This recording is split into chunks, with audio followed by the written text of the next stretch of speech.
I'm Charlie Melcher, founder and director of the Future of Storytelling, and I'd like to welcome you to this episode of the FoST podcast. Today, the theater industry is weathering an economic hit of seismic proportions. The COVID pandemic has caused the complete shuttering of all theaters for over a year now, and it's not clear when they'll be allowed to reopen, and when they do, how audiences will feel about gathering into large groups packed into tight rows. In conditions such as these, those who survive and thrive are the ones who are willing to experiment boldly and pursue new paths for their medium. I couldn't be more thrilled to have two such innovators as my guests today. Two people who are on the very sharpest point of the cutting edge, building fascinating new futures for live theater. Sarah Ellis is the Director of Digital Development at the Royal Shakespeare Company. Based in England, the RSC is one of the world's preeminent theater companies, and under Sarah's leadership, they have also become one of the most innovative theater companies on the planet. Their experiments include mounting Shakespeare plays entirely on social media, creating mixed reality productions using Magic Leap headsets, and incorporating projection mapping and performance capture into live stage shows. Joining Sarah is Robin McNicholas, founder and director of immersive art collective Marshmallow Laser Feast. Over the years, Marshmallow Laser Feast has become a fixture at FoST events through their constant leadership in tech-driven storytelling, from augmented and virtual reality to haptic technology and beyond. I would embarrass Robin if I were to list Marshmallow Laser Feast's cascade of awards and accolades, but suffice it to say, they are amongst the world's foremost creators of the immersive future. Over the past year, the Royal Shakespeare Company and Marshmallow Laser Feast have joined forces to create Dream, an interactive virtual adaptation of Shakespeare's A Midsummer Night's Dream, where live actors puppet animated characters and the audience gets to participate by controlling sprites in the play's enchanted forest. The show will run online from March 12th through March 20th. It's productions like Dream that give me great hope for the future of storytelling. And so I am thrilled to welcome Sarah and Robin to the FoST podcast.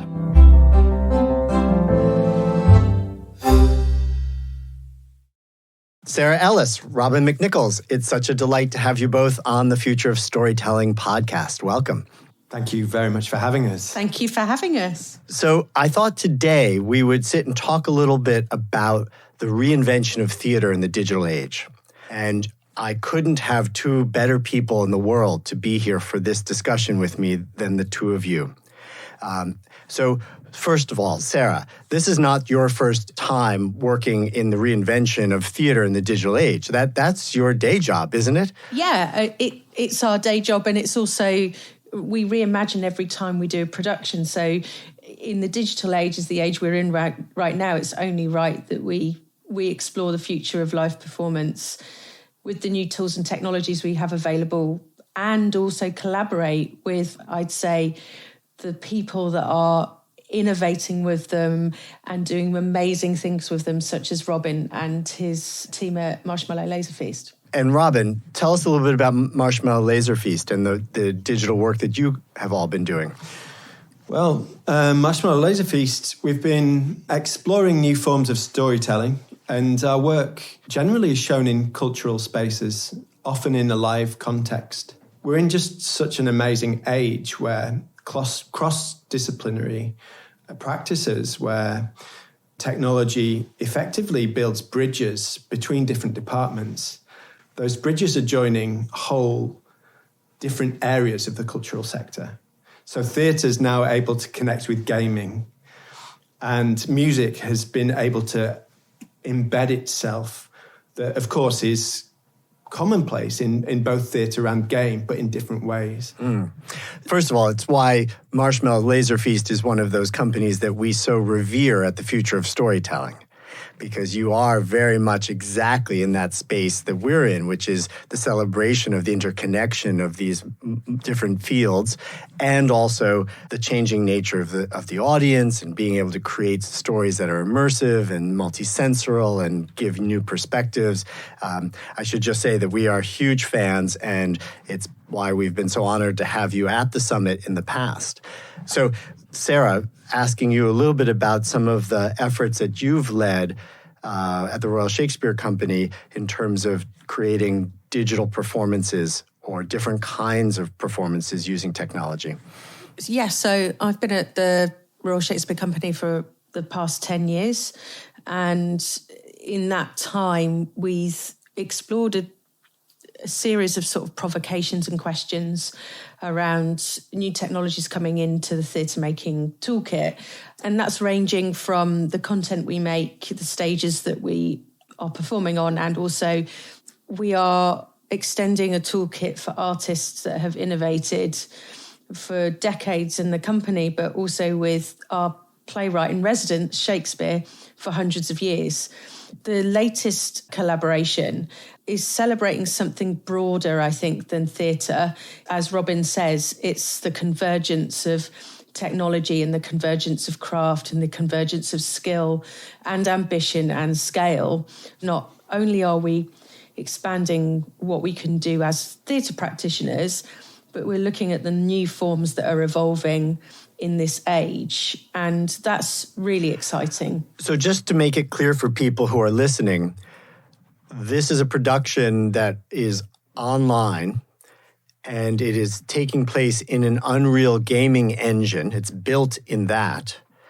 And the actors are wearing motion capture suits so that they can real-time puppet virtual characters virtual characters in the virtual world that your audience is watching wherever they are with their computers.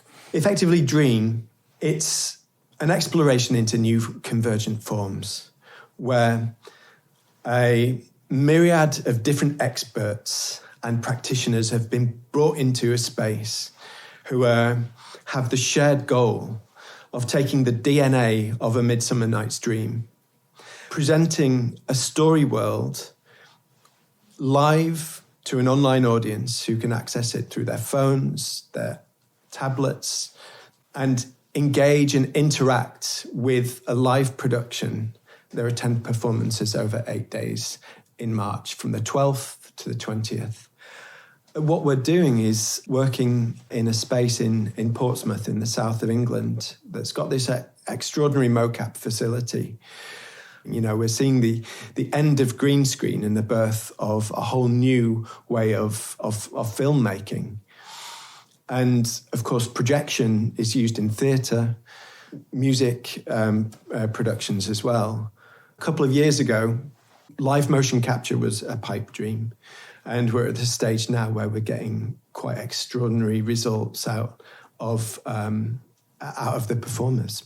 I'm so interested in this idea of the reinvention of Shakespeare, particularly accelerated by COVID right now, by the pandemic, by the fact that we can't gather at all as an audience, and how essential audience has always been, or that sense of being in a group of people, in watching something live, has always been so essential to the success of theater. Robin, how have you gone about trying to address that with Dream? The way that we've approached this is to recognize that you can't replace the live, but we can certainly explore new territories that can complement it. We knew from the offset this is not a replacement for the theatre itself. It's an exploration into a new area where we can expose immersive technologies to theatre, expose techniques and ways of engaging with audiences in a completely different way that are not shackled by geographic constraints. The actual creation of this production is in a live context. We're learning every day, and what's wonderful is the sense of live is something that we're trying to capture. Of course, you can look at theatre online as a live stream, but what we've presented ourselves with are new questions like, well, look, where can we push this? Where can we explore that is beyond just a linear stream? And of course, interactivity is a big part of that. Bringing interactivity and the audience in as active agents, which is something that from very early on in my career, I've just been obsessed with. And especially and importantly with the performers themselves. And we're so human-centric, it has to be about the human beings that are carrying these characters and carrying the audience through this journey. Sarah, tell us about the origins of this new production dream. This was something that started pre-pandemic, correct? And then was accelerated to come out this March? That's right. So Dream is part of a funded programme called Audience of the Future, which is funded by UK Research and Innovation. And a few years ago, we brought together a consortium of amazing practitioners, ourselves, Marshmallow Laser Feast, Manchester International Festival, Philharmonia Orchestra, Punch Drunk were the arts organisations. And within that, we also partnered up with Magic Leap, Intel Studios, Epic Games, and then a host of research partners. We were due to do a performance in Stratford-upon-Avon with real audiences last June. The pandemic hit and lockdown happened and we had to stop production. That was a production that sadly couldn't happen and won't happen, and we had to grieve that. And I think it's a huge testament to this work that the cutting edge technology is all in the making of it. The scale and ambition is all in the making of it too, and the layers upon layers of technologies that are coming together, whether that's traditional and whether that's new technology. But what's really important is how it's received by an audience is accessible and inclusive, whether that's your desktop, your mobile, or your tablet. Is this something that you think would be a stage you could reuse for other productions? Robin was starting to suggest perhaps it was something that could be incorporated into a live production. Is this towards a hybrid between analog and digital theater? Well, I think it's not just about the stage now, and that's what I've really welcomed, seeing. It's actually about the world. It's about the world and the world building, and it's about the experience. The sort of looking at the world and then how you travel in that world is very much a new space for us as a company, as a theatre company. But it's certainly not necessarily a new space if you come from a gaming world or if you come from a world that's using the world as your starting point. And I think that if we look at where people are congregating and convening in person in real life, but also virtually, we can see a huge shift where those convening places are. Now, we look at the rituals around that, but also from a creative standpoint, we have to look at how you approach it. And I think that it's been wonderful to look at the creative team and how they've navigated this particular challenge at this time with Dream. And I think certainly even a year's time, if you spoke to that creative team later, there would be more there to explore. We're embracing techniques from gaming, from film, definitely from immersive theatre. And I think it's important to recognise that this story world that we create, we can syndicate it in different ways, and it exposes new realizations. It exposes this opportunity to think, crikey, this is a live show, but because it's created in Unreal Engine, it could exist in a very different way through a VR headset, let's say. At the moment, we're focusing on the beast of the live production, but Marshmallow Laser Feast's working process is not like film, for example, where you shoot a film, edit it, lock it, distribute it. Our work, when we put it out into the world, adapts to user interaction and it is a living organism in itself that allows us to iterate, much like how games iterate and theatre iterates. One of the beautiful things about theatre is that no show is ever the same. There's these nuanced, unique moments in time. And this is one of the things that, certainly in a very different way, Marshmallow Laser Feast have been very interested in. How do we cultivate a live experience that is unique to an audience for that moment? I'm always amazed by the way you look at the world. Some of the other experiences of Marshmallow Laser Feast that I've been able to do have had me in the perspective of an insect. It's had me as a perspective of a molecule moving through a tree. These are ways of thinking about the world in different scales and from different vantage points or perspectives that are not the norm for human beings. Why has that always been something that you've tried to do at Marshmallow Laser Feast?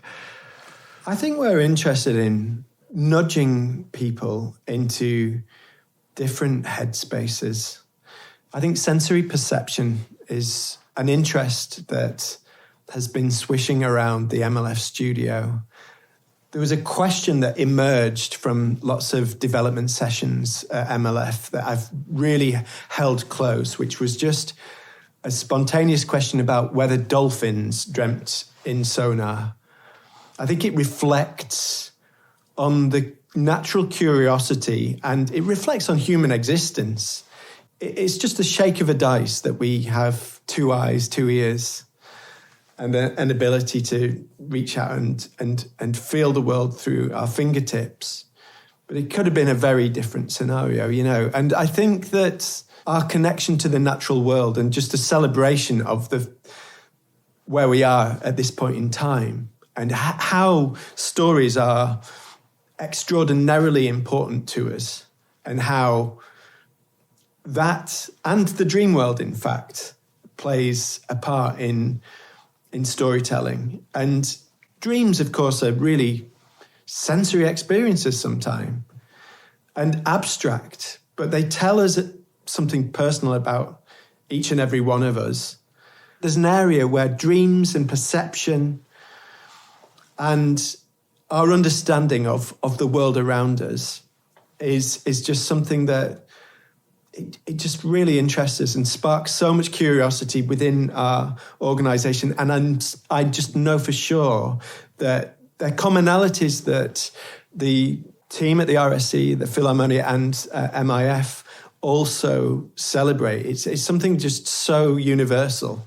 We couldn't agree more. At Future of Storytelling, we certainly celebrate the more immersive and multisensorial storytelling of the experiential age, of the experience economy, connecting us in a kind of universal way to all living beings, including plants and trees, but also at the same time drawing into question how we perceive the world and the faithfulness of our perceptions. And I think that's a beautiful tie back to Shakespeare, because I would say that that's one of his themes, and certainly one of the ones explored in A Midsummer Night's Dream, questioning your perceptions and reality, the role of magic in that production, and even just the fact that it ends with Puck reminding the audience that if you're not happy with this production, well, don't worry, it was really just a dream anyway. It seems to me that you were all very intentional at RSC about choosing Marshmallow Laser Feast as a partner for this production. Absolutely. And I think the play, there's just so much about the play that it just gives you so much in terms of the human world and the spirit world and the world in flux and the nature and environment and, the scenes between the human world and the spirit world messing with each other.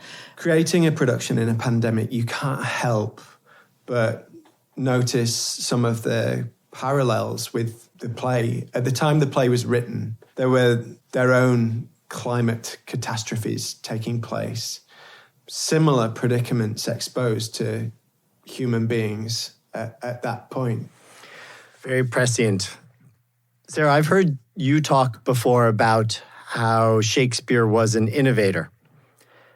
Technologically speaking, would try different things and pushing sort of the technological limits of theater in his day. Can you tell us a little bit about that, about how Shakespeare has been an innovator?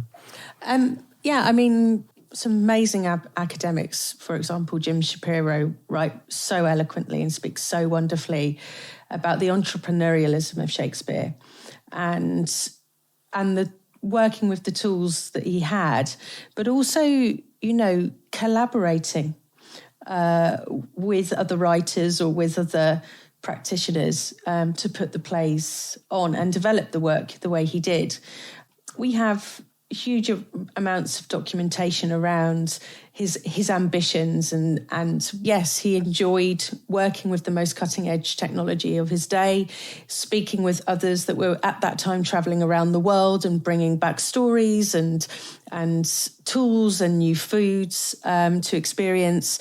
And then if we look at the innovation of the printing press, that is how we have his plays today.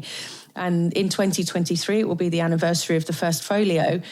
That is how we have these plays. So let me ask, where do you think this is all headed?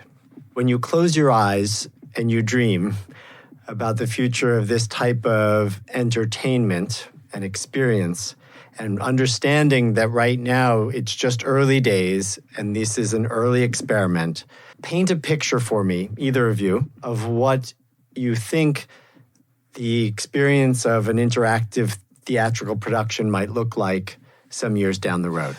I think lines are blurring. And so the line between the performer and the audience member is blurring. Looking at future narrative works, without question, there's going to be so much more personalization.